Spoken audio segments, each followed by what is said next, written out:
മാലിക് രുദ്ര പോയതും റൂമിലെ ഓരോ സാധനങ്ങളും ദേഷ്യത്തോടെ വലിച്ചെറിഞ്ഞു. പിന്നെ ഷെൽഫ് തുറന്ന് ഒരു ഗ്ലാസ്സിൽ വെള്ളം നിറച്ച് രുദ്ര ബർത്ത്ഡേ മാലിക്കിന് കൊടുത്ത റോസാപ്പൂ എടുത്ത് ഓരോ ഇതളുകളായി പിച്ചിപ്പറിച്ച് നിലത്തേക്കിട്ട് ചവിട്ടി അരച്ചു. അത്രയ്ക്ക് ദേഷ്യം ഉണ്ടായിരുന്നു അവൻ്റെ ഉള്ളിൽ. എന്നിട്ട് പോക്കറ്റിൽ നിന്ന് താൻ രുദ്രക്കായി വാങ്ങിയ ഒരു ഡയമണ്ട് റിങ്ങിന്റെ ബോക്സ് കയ്യിലെടുത്തു. ആ ബോക്സ് എടുത്ത് അതിലേക്കൊന്ന് പുച്ഛത്തോടെ നോക്കി. മാലിക്കിന്റെ കണ്ണും ചെറുതായി നിറഞ്ഞിരുന്നു. ഇനി എന്തിനാ ഇത്? എല്ലാം അവസാനിച്ചു. ഒരുത്തിയെയും വിശ്വസിക്കരുത്, ഒരുത്തിയെയും. ആ ബോക്സിലേക്ക് നോക്കി അത് പറയുമ്പോൾ സ്വരത്തിൽ വേദന കലർന്നിരുന്നു. മാലിക് ആ ബോക്സ് എടുത്ത് ടേബിളിൽ വെച്ച് ഷെൽഫിൽ നിന്നും ബോട്ടിലെടുത്ത് പൊട്ടിച്ച് വായിലേക്ക് കമഴ്ത്തി. രാവിലെ തന്നെ കിച്ചുവിന്റെ അച്ഛനും അമ്മയും വന്നിരുന്നു. ഒപ്പം ദേവനും ഉണ്ട്, രുദ്രയുടെ അച്ഛൻ. എന്താ ശരിക്കും പറ്റിയത്? ദേവനാണ് ചോദിച്ചത്. അങ്കിൾ, അത് ഞാൻ കിച്ചുവേട്ടൻ വിശക്കുന്നു എന്ന് പറഞ്ഞപ്പോൾ മാഗി ഉണ്ടാക്കാന്ന് വെച്ച് അടുക്കളയിലേക്ക് കയറിയതാണ്. കുറച്ചു നേരം കഴിഞ്ഞപ്പോൾ റൂമിൽ നിന്ന് കിച്ചുവേട്ടന്റെ കരച്ചിൽ കേട്ട് റൂമിലേക്ക് ചെന്ന് നോക്കിയപ്പോൾ കണ്ടത് മുഖം മറച്ച് 2-3 ആളുകൾ കൂടി ഏട്ടനെ തല്ലുന്നതാ. ഞാൻ പേടിച്ചു പോയിരുന്നു. അവരെ പിടിച്ചു മാറ്റാൻ നോക്കി. എന്നെ ബെഡിലേക്ക് തള്ളിയിട്ട് അവർ കിച്ചുവേട്ടനെ കാറിൽ കയറ്റി കൊണ്ടുപോയി. എനിക്ക് പേടിയാവുന്നു. കരച്ചിൽ അഭിനയിച്ചുകൊണ്ട് കാഞ്ചു പറഞ്ഞു. അളിയ, നമുക്ക് പോലീസിൽ കംപ്ലൈന്റ് കൊടുക്കാം, ദേവൻ കിച്ചുവിന്റെ അച്ഛനോട് പറഞ്ഞു. അളിയൻ പറഞ്ഞതുപോലെ ചെയ്യാം, കിച്ചുവിന്റെ അച്ഛൻ ദേവനോട് പറഞ്ഞു. ഇവിടുന്നല്ലേ കാണാതായത്? അപ്പോ ഇവിടുത്തെ പോലീസ് സ്റ്റേഷനിൽ തന്നെ കംപ്ലൈന്റ് കൊടുക്കണം, ദേവൻ പറഞ്ഞതിനോട് കിച്ചുവിന്റെ അച്ഛനും ശരിവെച്ചു. ദേവി, ഞങ്ങൾ സ്റ്റേഷനൊന്ന് പോയിട്ട് വരാം, നീ വിഷമിക്കണ്ട, ദേവികയുടെ തോളിൽ തട്ടി ഗോപാലൻ പറഞ്ഞു. എന്നിട്ട് ദേവൻ പുറത്തേക്ക് ഇറങ്ങിപ്പോയി. ഇനി ഒരു പോലീസ് വന്നിട്ടും കാര്യമില്ല, നിങ്ങളുടെ മകനെ ഇനി പുറം ലോകം കാണില്ല. അവർ പോകുന്നത് നോക്കി കാഞ്ചു മനസ്സിൽ പറഞ്ഞു. എന്നിട്ട് കരഞ്ഞുകൊണ്ടിരിക്കുന്ന ദേവികയുടെ അടുത്ത് ചെന്ന് കൂടെ ഇരുന്ന് കരഞ്ഞു. ഷേ, ഇവരെന്താ ഫോൺ എടുക്കാത്തേ? ഇന്ന് രാവിലെ മുതൽ ട്രൈ ചെയ്യുന്നതാണ്. കല്യാണി ദേഷ്യത്തോടെ ഫോണിൽ കിച്ചുവിന്റെ നമ്പറിൽ നോക്കി പെറുപിറുത്തു. ഒന്നുകൂടി വിളിച്ചു നോക്കാം എന്ന് പറഞ്ഞ് കല്യാണി ഒരു തവണ കൂടെ ട്രൈ ചെയ്തു. പക്ഷെ റിങ് ചെയ്യുന്നതല്ലാതെ ഫോൺ എടുക്കുന്നില്ല. വേണ്ട, ഇനി വിളിക്കണ്ട, ഇന്നലത്തെ ക്ഷീണത്തിൽ മയക്കത്തിലാവും അവൻ. എല്ലാവരും ഉച്ചയ്ക്ക് ഭക്ഷണം കഴിക്കാനായിരുന്നു. മാലിക്കും രുദ്രയും എവിടെ? ഭക്ഷണം കഴിക്കാൻ സമയമായിട്ടും അവരെ കാണാതെ ആസി ചോദിച്ചു. അറിയില്ലിക്ക, ഞാൻ പോയി വിളിച്ചിട്ട് വരാം എന്ന് പറഞ്ഞ് അസു അവരെ വിളിക്കാൻ പോയി. ശിവ എല്ലാവർക്കുമുള്ള ഫുഡ് വിളമ്പി വെച്ചു. അസു ആദ്യം പോയത് മാലിക്കിന്റെ റൂമിലേക്കാണ്. വാതിൽ തുറന്ന് കിടക്കുന്നത് കൊണ്ട് റൂമിലേക്ക് കയറി ഉള്ളിൽ കയറിയതും റൂമിന്റെ കോലം കണ്ട് അസു ഞെട്ടി പണ്ടാറമടങ്ങി. പിന്നെ തലയിൽ കൈവച്ചു. എന്താ ഈ റൂം കാണുന്നേ? സാധാരണ നല്ല ദേഷ്യം വരുമ്പോഴാണല്ലോ ഇക്ക ഇങ്ങനെ വലിച്ചുവാരി പൊട്ടിക്കുന്നേ. ഇന്നെന്താ ഇത്ര ദേഷ്യം? അസു താടിക്കും കൈ കൊടുത്ത് ആലോചിച്ചു. അപ്പോഴാണ് അവന് നിലത്ത് റോസ് ഇതളുകൾ അങ്ങും ഇങ്ങുമായി കിടക്കുന്നത് കണ്ടത്. അസു അതിലേക്കൊന്ന് സംശയത്തോടെ നോക്കി. ഇതെന്താ റോസ്? ഇതിനി രുദിത്ത കൊടുത്ത റോസിന്റെ ഇതളുകളാണോ? അസു ആലോചിച്ചു. ടേബിളിൽ നോക്കി. ടേബിളിന്റെ മുകളിലിരിക്കുന്ന ജ്വല്ലറി ബോക്സിൽ അസുവിന്റെ കണ്ണുടക്കി. അസു വേഗം ചെന്ന് അതെടുത്ത് തുറന്നു നോക്കി.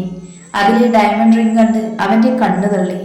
പിന്നീട് അതിൽ മടക്കി വെച്ചിരിക്കുന്ന കുഞ്ഞി കടലാസ് തുറന്നു നോക്കി. അതിൽ എഴുതിയിരിക്കുന്നത് കണ്ട് അസുവിന്റെ തലയിലെ കിളികളെല്ലാം അവന്റെ തലക്ക് മുകളിൽ വട്ടയിട്ട് പറന്നു. I love you Yadu. പടച്ചോനെ, ആരെ യാദു? അസു അതും കൊണ്ട് താഴേക്കോടി. ഇക്ക എന്ന് അലറിക്കൊണ്ട് ആസിയുടെ അടുത്തേക്ക് ചെന്നു. എന്താടാ ചെക്ക അലർന്നേ? മനുഷ്യന് ചെവി പോയി. ആസി ചെവിയിൽ വിരലിട്ട് കറക്കിക്കൊണ്ട് അസുവിനോട് കലപ്പിട്ട് പറഞ്ഞു.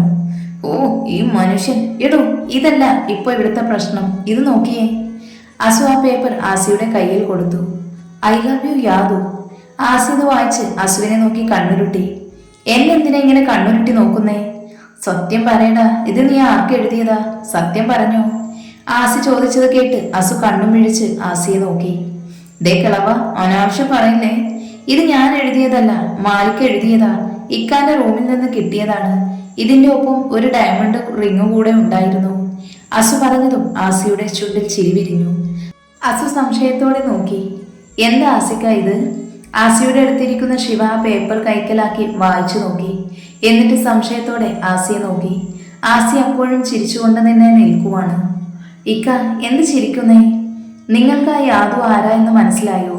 ചെറുചിരിയോട് ആസി ചോദിച്ചതും അസുവും ശിവയും ഇല്ല എന്ന് കോറസിട്ടു. വേറെ ആരുമല്ല, നിന്റെ അനിയത്തി രുദ്ര തന്നെ. ആസി പറഞ്ഞതും രണ്ടും ഞെട്ടി പണ്ടാരമടങ്ങിയ ആസിയെ നോക്കി. സത്യമാണോ ഇക്ക? രുദ്രത്തെയാണോ യാദു? പക്ഷെ എങ്ങനെ? ഇക്കാക്ക് രുദിത്തെ ഇഷ്ടമല്ലല്ലോ.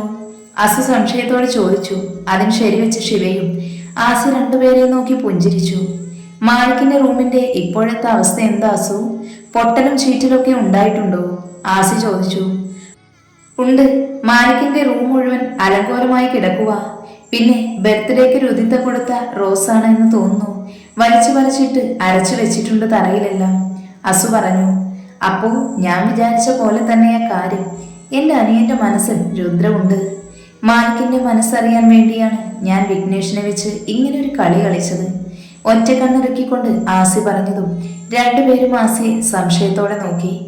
എന്തായിരിക്കും പറയണേ? ശിവയും അസുവും ഒരേ സ്വരത്തിൽ ചോദിച്ചു. ആസി രണ്ടുപേരെയും നോക്കി ചിരിച്ച് എന്നിട്ട് പറയാൻ തുടങ്ങി. അമ്മേ, കല്യാണിനെ കാണുന്നില്ല എന്ന് ഇന്നലെ രാത്രി ആരൊക്കെയോ ചേർന്ന് തട്ടിക്കൊണ്ടു പോയി എന്ന്. കല്യാണി അമ്മ ഗീതയുടെ റൂമിലേക്ക് ഓടിക്കയറിക്കൊണ്ട് പറഞ്ഞു. അവർ ഞെട്ടലോടെ കല്യാണിയെ നോക്കി. എന്താ നീ പറഞ്ഞത്? കല്യാണിനെ കാണുന്നില്ല എന്നോ? അതെങ്ങനെ? ഇനി കാഞ്ചു വല്ലതും ചെയ്തതാണോ അവനെ? സത്യമെല്ലാം അറിഞ്ഞപ്പോ പേടിയോടെ ഗീത ചോദിച്ചു. ഞാനത് ആലോചിച്ചു. പക്ഷേ അവൾക്ക് ഒറ്റയ്ക്ക് അവനെ നേരിടാൻ കഴിയുമോ അമ്മേ? ഇത് വേറെന്തൊക്കെയോ നടന്നിട്ടുണ്ട്, ടെൻഷനോടെ കല്യാണി പറഞ്ഞു. അല്ല, നീ ഇതെങ്ങനെ അറിഞ്ഞു? ആരാ നിന്നോട് ഈ കാര്യം പറഞ്ഞത്? എന്നെ പോലീസ് വിളിച്ചതാണ്. അവന്റെ ഫോണിലേക്ക് അവസാനമായി വിളിച്ചത് എന്റെ നമ്പറാണ്. അത് വെച്ച് വിളിച്ചതാണ്. അവന്റെ കൂട്ടുകാരിയാണ് എന്നൊക്കെ പറഞ്ഞ് ഞാൻ തടി തപ്പി. കല്യാൺ മാത്രമല്ല അമ്മേ, അവന്റെ കൂട്ടുകാരൻ ശരണും കുറച്ചു ദിവസമായി മിസ്സിംഗ് ആണ്. എനിക്കെന്തോ വല്ലാതെ പേടിയാവുന്നു. കല്യാണി പേടിയോടെ ഗീതയോട് പറഞ്ഞു. ഗീതയുടെ മുഖത്തും ആ പേടി നിഴലിച്ചിരുന്നു. പേടിക്കണ്ട മോളെ, ഒന്നും ഉണ്ടാകില്ല, ഗീത കല്യാണിയെ ആശ്വസിപ്പിച്ചുകൊണ്ട് പറഞ്ഞു.